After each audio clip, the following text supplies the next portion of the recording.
ಮನೆಯಲ್ಲಿ ಹೇಳೋರು ಕೇಳೋರು ಯಾರು ಇಲ್ವೇನು? ಓಹೋ ಶರ್ಮಯ್ಯನವರು ದಯಮಾಡಿಸ್ಬೇಕು ಸಾವುಕಾರ ಈಗ ದಯಮಾಡಿಸ್ಬೇಕು ಕೂತ್ಕೊಳ್ಳಿ.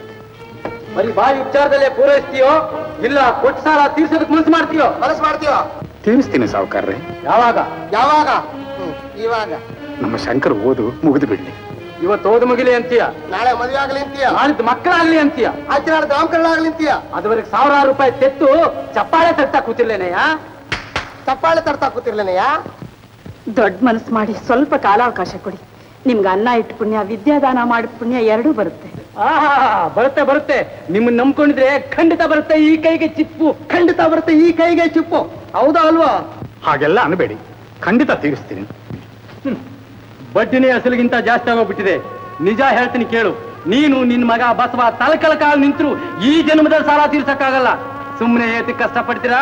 ಮರ್ಯಾದೆಯಾಗಿ ಈ ಮನೆನ ನನ್ನ ಹೆಸರು ಬರೆದು ಕೊಟ್ಬಿಡು. ದಣರ ಹೆಸರು ಬರೆದು ಇರೋ ಮನೆ ನಿಮಗೆ ಬರ್ಕೊಟ್ಟು ಮಕ್ಕಳು ಮರಿ ಕಟ್ಕೊಂಡು ನಾನು ಮರದ ಕಡೆಗೆ ಇರ್ಬೇಕೇನು? ಬೇಡ, ಹೊಲದಲ್ಲಿ ಒಂದು ಗುಡಿಸಲು ಹಾಕೋ. ಒಂದಲ್ದಿರಿ 2 ಹಾಕೋ, ಒಂದು ಹೊರಗೆ ಹಾಕೋ, ಒಂದು ಒಳಗೆ ಹಾಕೋ. ದಣಿ ಈ ಕುಟ್ಟೆ ಉಳಿ ಹೊಡೆದ್ರೆ ಹುಣಸೆ ಮರದ ಬಾಗಿಲ ತೆಗಿಸಿ, ಯಾವ್ದು ಮರದ ಬಾಗಿಲ ಹಾಕ್ಸ್ಬೇಕು. ದಣಿ ಈ ಗುಹೆ ಆಗಿರೋ ಅಡಿಗೆ ಮನೆಯನ್ನ ಕೀಳ್ಸಿ ಲಕ್ಷಣವಾಗಿ ಗಾಳಿ ಬೆಳಕು ಬರೋ ಹಾಗೆ ವಿಶಾಲವಾಗಿ ಒಂದು ಅಡಿಗೆ ಮನೆ, ಅದರೊಳಗೊಂದು ಊಟದ ಮನೆ ಕಟ್ಟಿಸ್ಬೇಕು. ದಣಿ ಈ ನಾಡಿ ಹೆಂಚೆ ಎಲ್ಲ ತೆಗಿಸಿ ಮಂಗಳೂರು ಹೆಂಚೆ ಹಾಕ್ಸ್ಬೇಕು. ಮದ್ರಾಸನ್ ತಾರ್ಸೇನೆ ಹಾಕ್ಸಿ. ಯಾಕ್ರಿ ಮಾತು ನಿಲ್ಲಿಸ್ಬಿಟ್ರಿ? ಮುಂದುವರ್ಸ್ರಿ. ಬಸವ ಏನೂ ಇಲ್ಲ ಬಸವ. ಪಾಪ ನಿಮ್ಮಪ್ಪ ಬೆಟ್ಟದಷ್ಟು ಸಾಲ ಹೊತ್ತು ಕೊರಗ್ತಾ ಇದ್ರು. ನಾನೊಂದು ಉಪಕಾರ ಮಾಡಿದೆ. ಈ ಮನೆನೆಲ್ಲ ನನ್ನ ಹೆಸರಿಗೆ ಬರೆದು ಕೊಟ್ಟು ದಣ್ಯರ ಹೆಸರು ಬರೆದು ಕೊಟ್ಟು ಬಿಡು. ಸಾಲ ತೀರ್ದಾಗ ಆಗುತ್ತೆ, ನಿನ್ನ ಮನಸ್ಸಿನ ಕೊರಗು ಹರಿದಾಗ ಆಗುತ್ತೆ, ಋಣಾನುಬಂಧನ ಹರಿದಾಗ ಆಗುತ್ತೆ ಅಂತ ಹೇಳ್ತಿದ್ದೆ. ಅಷ್ಟರೊಳಗಾಗಿ ನೀನ್ ಬಂದ್ಬಿಟ್ಟೆ. ಇದು ನಮ್ಮ ತಾತ ಮುತ್ತಾತಂದ್ರು ಬದುಕಿ ಬಾಳದ ಮನೆ. ನಾನು, ನನ್ನ ತಮ್ಮ, ನನ್ನ ತಂಗಿ ಹುಟ್ಟಿ ಬೆಳೆದ ನಂದು ಗೋಕುಲ, ನಮ್ಮ ಪಾಲಿನ ಸ್ವರ್ಗ.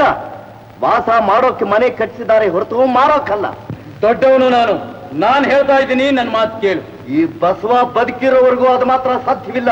ಹಾಗಾದ್ರೆ ನೀನು ಹಣ ಕೊಡದೆ ಇಲ್ಲಿಂದ ಕದಲೋದಕ್ಕೆ ಸಾಧ್ಯವಿಲ್ಲ. ಕದಲೋದಿಲ್ಲ ಅಂದ್ರೆ ಮನೆಗೆ ಬಂದವರಿಗೆ ಹೀಗೇನೆ ಮರ್ಯಾದೆ ತೋರಿಸೋದು. ದೊಡ್ಡವರು ಚಿಕ್ಕವರು ಅನ್ನೋದು ಬೇಡ.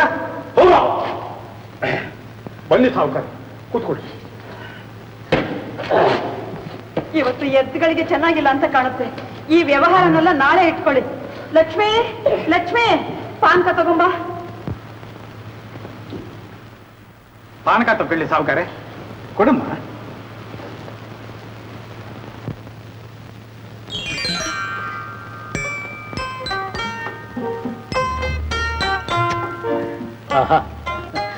ಏನು ಚಂದ, ಏನು ಕತೆ. ಪಾನಕ ಬಹಳ ಸಿಹಿಯಾಗಿದೆ. ದಣಿ ನಮ್ಮ ಲಕ್ಷ್ಮಿ ಹೇಳ್ತೀನಿ, ಎಷ್ಟು ಬೇಗ ಎಷ್ಟು ಎತ್ತರ ಬೆಳೆದು ಬಿಟ್ಟಿದ್ದಾಳೆ. ಹೆಣ್ಣು ಮಕ್ಕಳೇ ಹಾಗೆ ಬೇಗ ಬೆಳೆದು ಬಿಡ್ತಾರೆ. ಲಕ್ಷ್ಮಿ ಮನೆ ಒಳಗಡೆ ಹೋಗು. ನೋಡಿ ತುಂಬಾ ಲಕ್ಷಣವಾಗಿದ್ದಾಳೆ ಅಲ್ಲ? ಹೆಸರಿಗೆ ತಕ್ಕಾಗ ಲಕ್ಷ್ಮೀನೇ. ಈ ಮನೆಗೆ ಐಶ್ವರ್ಯ. ದಣಿ ನಿಮ್ಮ ಕಣ್ಣಾಡ್ದಾಗ ಅಲ್ಲಿ ಕೈ ಆಡ್ತಾ ಇದೆ. ಬನ್ನಿ ಕಂಬಿ ಕೇಳೋಣ. ಬದ್ರೇನವ್ರೆ, ನಾವು ಬರ್ತೀವಿ.